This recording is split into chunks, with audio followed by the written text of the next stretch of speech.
But we're finally here, fight week.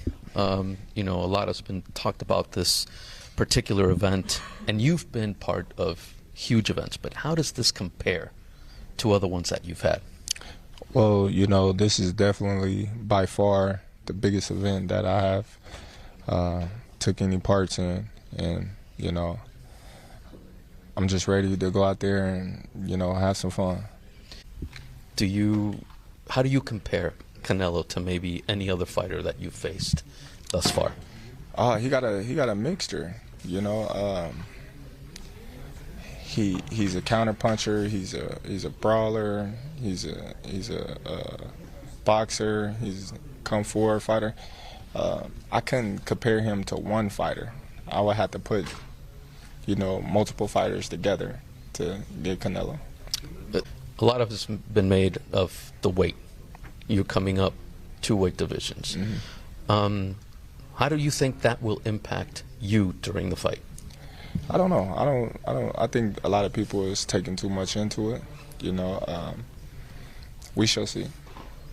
Because when you guys stand side by side, you look like the bigger guy.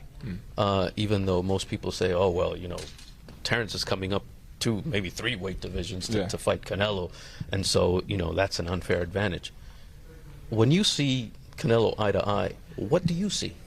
Well, you know, Canelo is Canelo. You know, Canelo is short and stocky.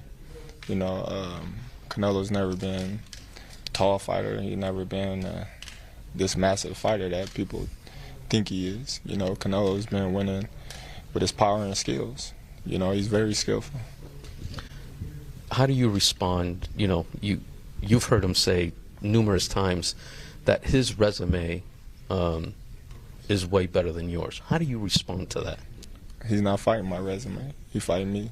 So it doesn't matter who I fought or, you know, who's been in the ring with him, because all in all, that doesn't matter. We fighting each other.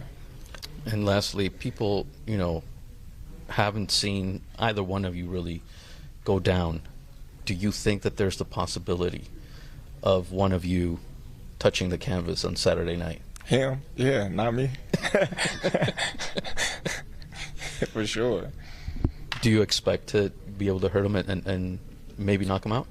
I don't know. It's boxing. Canelo's got one of the granite chins in boxing. You know, you only seen him hurt a few times, and, you know, for him to bounce back the way he have, you know, it goes to show how good of a chin he has. So I'm not going in there looking for the knockout. Could he be hurt? Yes. He's human, for sure. You know, but we shall see. Para ver más, suscríbete al canal de Fox Deportes en YouTube.